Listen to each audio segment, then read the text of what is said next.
বাংলাদেশের আসলে সবচেয়ে বড় যেটি ইনফর্মাল সেটেলমেন্ট বা করাইল যে বস্তি আসলে সেখান থেকে আজকে এই বৈশ্বিক জলবায়ু ধর্মঘটে আমরা অংশগ্রহণ করছি।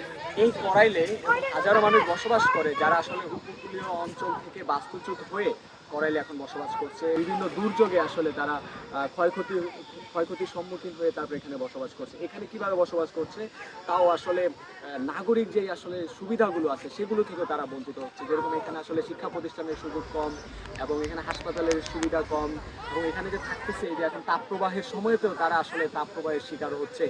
এখন এখানে আসলে পরিবেশগত একটা সংকটের মোকাবিলা করে এখানে থাকতেছে। তো যেটা দেখা যাচ্ছে প্রথমে তো তারা তাদের বাড়িঘরগুলো হারালো, এখানে এসে থাকতেছে, এখানেও আসলে খুবই সমস্যায় তারা থাকতেছে। তো এনভায়রনমেন্টাল জাস্টিসটা আসলে এখানে নিশ্চিত হচ্ছে না।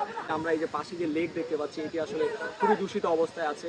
আবার এখানকার বাসিন্দারাই কিন্তু আসলে এই দূষণের শিকার হচ্ছে। তাছাড়া আমাদের যে পরিবেশগত দূষণগুলো আছে সেগুলো তো আমরা পুরো ঢাকাবাসী আসলে সম্মুখীন হচ্ছি। আমাদের অপরিকল্পিত নগরায়ন, গাছপালা কাটা, সবুজ স্পেসগুলো কমছে এবং আমরা তো এর আসলে প্রভাবগুলো এখন দেখতেই পাচ্ছি। তো সর্বোপরি আজকের দিনে আহ্বান জানাবো আমাদের যে বিদ্যমান ওয়াটার বডিগুলো আছে, বিদ্যমান গাছপালা আছে, এগুলো আসলে আগে সংরক্ষণে মনোযোগ দিতে হবে।